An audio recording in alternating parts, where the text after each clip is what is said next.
2020년 마스크 대란을 기억하시나요? 돈이 있어도 물건을 살 수 없었던 그 공포가 지금 중국 은 시장에서 똑같이 재현되고 있습니다. 중국 공장들은 웃돈을 수십 퍼센트 얹어도 은을 구하지 못해 생산 라인이 멈출 위기에 처했죠. 태양광, 전기차, 반도체 핵심 소재인 은이 시장에서 사라지고 있습니다. 더 심각한 건 이게 남의 나라 이야기가 아니라는 겁니다. 글로벌 공급망을 타고 조만간 한국을 포함한 전 세계를 강타할 현실이거든요. 지금 에임은 시장에선 정상적인 시장 원리가 완전히 무너졌습니다. 예약 구매가 더 저렴해야 하는데 오히려 당장 물건을 확보하기 위해 웃돈을 주는 기이한 현상이 벌어지고 있죠. 정상적인 시장이라면 미래에 받을 선물 가격이 당장 받는 현물보다 비싸거나 최소한 비슷해야 합니다. 보관료도 들고 시간도 더 걸리니까요. 그런데 지금 은 시장은 이 원리가 완전히 뒤집혔습니다. 한 달 뒤에 받을 은보다 당장 손에 쥘 수 있는 현물 은이 훨씬 비싸게 거래되고 있거든요. 중국 선전의 태양광 패널 공장을 운영하는 왕 사장 이야기를 들어보면 실감이 납니다. 그는 지금 일주일치 재고밖에 남지 않았어요. 공장이 멈추면 어떻게 될까요? 납품 위약금만 수억 원이 날아갑니다. 직원들 급여는 또 어떻게 줍니까? 거래처 신뢰도는 한순간에 무너지고 몇 년간 쌓아온 사업 기반이 와르르 무너지는 거죠. 그래서 왕 사장은 웃돈을 10%든 20%든 얹어서라도 실물을 확보하려고 혈안이 되어 있습니다. 이건 왕 사장만의 문제가 아닙니다. 배터리, 반도체, 전자부품 만드는 전 세계 수만 개 공장들이 지금 똑같은 물량 확보 전쟁을 치르고 있거든요. 단순히 은값이 오르는 게 아니에요. 돈의 문제가 아니라 물건 자체가 시장에서 증발하고 있는 겁니다. 이건 명백한 시장 과열의 신호입니다. 지금 은 시장이 보내는 신호는 조난당한 배가 SOS를 치는 것과 똑같습니다. 돈은 얼마든지 줄 테니 제발 은을 가져다 달라는 아우성이 사방에서 들려요. 이건 수요와 공급의 균형이 완전히 무너졌다는 의미거든요. 과거에도 시장은 항상 미리 경고를 보냈습니다. 2008년 금융위기 직전에는 CDS 시장에서 이상 징후가 포착됐고 2020년 원유 마이너스 사태 전에는 저장 탱크 포화 신호가 나왔죠. 당시 전문가들은 별일 아니다라고 했지만 결국 대재앙이 터졌습니다. 그리고 지금 에린 시장도 똑같은 경고를 보내고 있습니다. 특히 주목해야 할 건 중국 상하이 은 가격입니다. 뉴욕 시장보다 10% 이상 높게 거래되고 있거든요. 같은 은인데 왜 중국에서만 유독 비쌀까요? 이건 단순한 가격 변동이 아닙니다.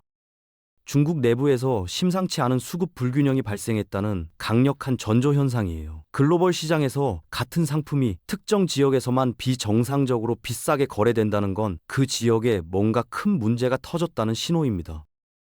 그리고 그 문제는 시간차를 두고 반드시 전 세계로 번져나가게 되어 있죠. 역사는 계속 반복됩니다.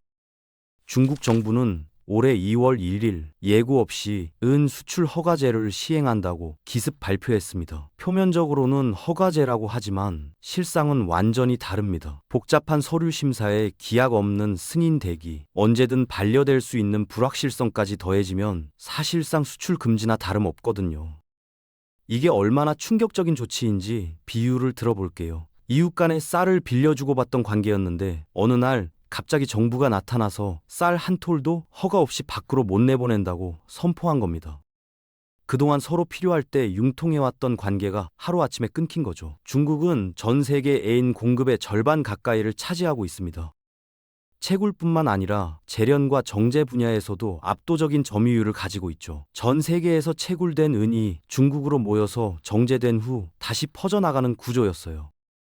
멕시코에서 캔 은도, 페루에서 캔 은도, 결국 중국 공장을 거쳐야 제대로 된 공업용 은이 되는 겁니다. 그런데 중국이 이 공급망의 창고문을 용접해버렸습니다. 글로벌 경제의 혈관이 한순간에 막힌 거죠. 이건 단순한 무역 정책 변화가 아니라 글로벌 공급망에 대한 선전포고나 마찬가지입니다. 중국이 은 수출기를 원천 봉쇄하자 한국, 일본, 미국 등 중국산 은에 의존하던 국가들은 비상이 걸렸습니다.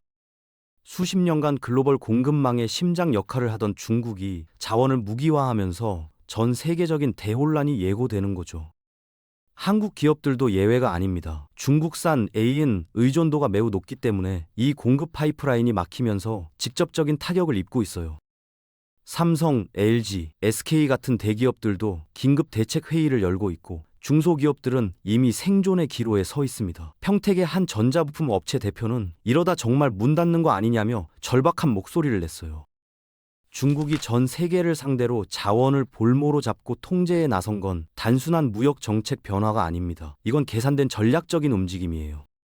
수도꼭지를 잠그듯 공급이 끊기면서 글로벌 기업들은 원자재 확보에 실패하고 생산 차질을 빚는 상황에 직면했습니다. 과거 중국이 히토류로 일본을 압박했던 거 기억하시죠? 센카쿠 열도 분쟁 때 히토류 수출을 막아버리자 일본 전자업계가 무릎을 꿇었습니다. 이번엔 은으로 전 세계를 압박하고 있는 겁니다. 자원은 이제 단순한 교역 품목이 아니라 국제 정치의 무기가 되어버렸죠. 은은 전기 전도율이 가장 높은 금속입니다. 태양광 패널, 전기차 배터리, 반도체 등 미래 첨단 산업의 필수 핵심 소재죠.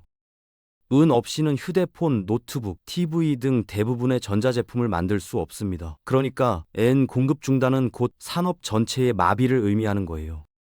경기도의 한 반도체 부품 중소기업 사장 이야기를 들어보면 실감이 납니다. 평소 2주면 충분했던 중국 수입 통관이 한 달 넘게 지연되고 있다고 해요. 창고 재고는 바닥나는데 새로 들어오는 물량은 없고 납품 독촉은 계속되고 직원 급여 날짜는 다가오고 있습니다. 이 사장님은 밤잠을 설치며 이러다 정말 회사 문 닫는 거 아닌가 하는 공포를 느끼고 있어요. 이건 이 사장님만의 문제가 아닙니다. 전 세계 수만 개 기업이 지금 똑같은 현실을 겪고 있거든요. 글로벌 공급 쇼크는 이제 확정된 미래가 되었습니다. 당신이 쓰는 휴대폰, 타고 다니는 전기차, 집에 설치한 태양광 패널, 이 모든 게 앱은 공급 중단으로 생산이 멈출 수 있습니다. 많은 투자자들이 밤새 미국 나스닥이나 SP 차트를 봅니다. 하지만 지금 앱은 투자의 핵심 지표는 중국 상하이 시장이에요. 한국 시간으로 아침 9시에 열리는 상하이 시장의 응 가격 움직임을 보면 그날 밤 미국 시장의 향방을 미리 알 수 있습니다. 선행 지표 역할을 하는 거죠. 현재 상하이 은값이 뉴욕보다 10% 이상 비싼 건 중국 시장이 먼저 폭등하고 있다는 신호입니다. 과거 금값 폭등이나 원자재 슈퍼사이클 때도 항상 중국이 먼저 움직였어요. 2010년 히토류 파동 때를 기억해 보세요. 중국이 먼저 히토류 가격을 끌어올리고 몇 달 뒤 전 세계가 따라갔습니다. 2020년 구리 가격 급등 때도 마찬가지였죠. 상하이에서 먼저 신호탄이 올라가고 런던과 뉴욕이 뒤따라 움직였습니다. 중국 큰손들이 물량을 선점한 뒤 미국 시장이 따라오고 한국은 마지막에 반응하는 패턴이 계속 반복되어 왔습니다. 그러니까 AM은 시장의 흐름을 제대로 읽으려면 아침에 눈 뜨자마자 상하이 시세부터 확인해야 합니다. 미국 시장만 보다가는 항상 한 발 늦게 됩니다. 선수를 치려면 중국 시장을 봐야 해요. 이건 투자의 정답지를 미리 보는 것과 같습니다. 세계 금융의 심장이라 불리는 런던 금속 거래소 LME의 은 창고가 바닥을 드러냈습니다. 사상 초유의 사태가 벌어진 거예요. 유럽 공장들이 은을 구하지 못해 비상이 걸리자 결국 금융 종주국인 영국이 신흥국인 중국에게 은을 빌려달라고 손을 벌렸습니다. 자존심도 뭐도 없었어요.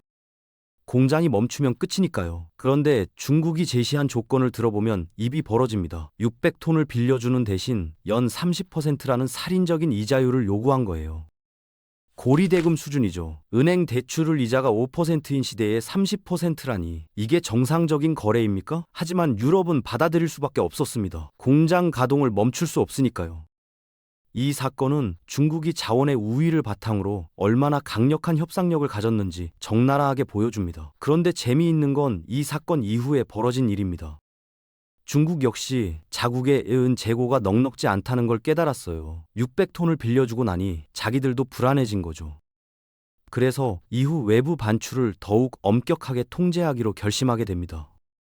중국은 은을 무기나 식량과 같은 급의 전략 물자로 지정했습니다.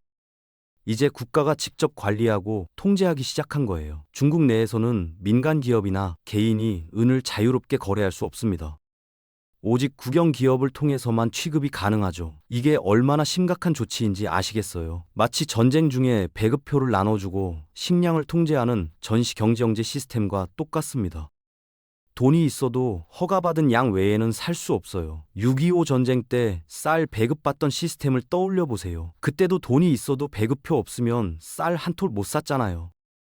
지금 중국에서 은이 그렇게 되고 있습니다. 상하이의 현지 공장 사장들조차 국영 기업을 통해 물량 배정을 신청하고 기다려야 합니다. 그마저도 필요량의 절반도 받지 못하는 실정이에요.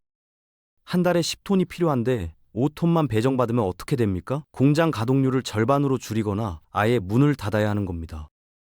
직원들은 반만 출근시키고 납품은 반만 하고 매출도 반토막 나는 거죠. 중국 정부가 평시 경제 시스템을 포기하고 전시 체제로 전환한 건 핵심 원자재의 국외 유출을 막겠다는 강력한 의지의 표명입니다. 이건 단순한 규제가 아니라 경제 전쟁 준비 단계로 봐야 합니다.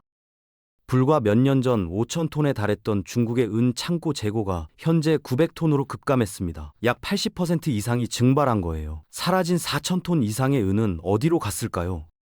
중국이 세계의 공장을 자처하며 태양광, 전기차, 반도체 등 첨단 제조업을 밀어붙이는 과정에서 모두 소진되었습니다. 매년 수백 톤씩 쏟아부으며 생산했더니 어느새 창고가 텅 비어버린 거죠. 2020년부터 시작된 태양광 패널 생산 경쟁이 특히 심각했어요. 중국은 전 세계 태양광 시장의 80%를 장악하기 위해 공격적으로 생산량을 늘렸습니다. 그 과정에서 은이 물쓰듯 빠져나간 겁니다. 더 심각한 건 남은 900톤마저도 실제로는 없다는 겁니다. BYD 같은 대기업들이 이미 계약해둔 물량이라 실제 시장에 나올 수 있는 유통 물량은 전무해요. 마트 진열대에 물건은 있는데 전부 결제 완료 스티커가 붙어 있는 상황과 같습니다.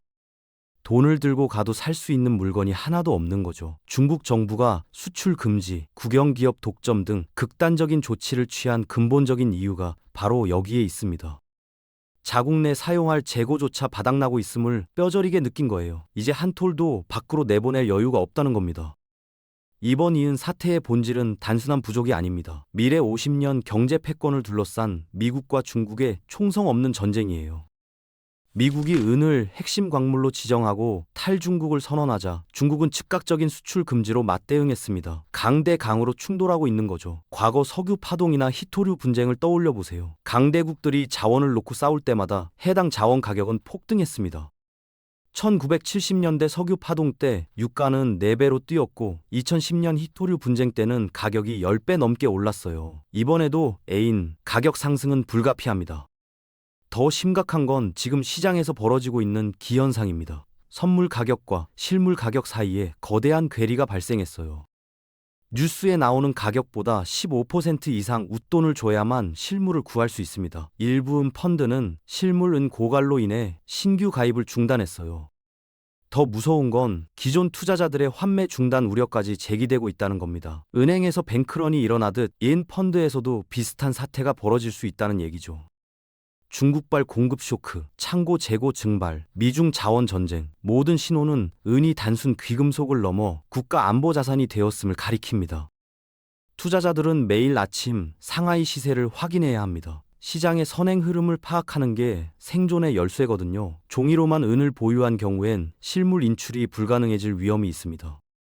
역설적이게도 지금이 실물 은을 확보할 수 있는 마지막 타이밍일 수 있어요. 중국이 빗장을 걸고 재고가 바닥나고 각국이 사재기에 나서는 이 순간이 지나면 기회는 사라질 겁니다.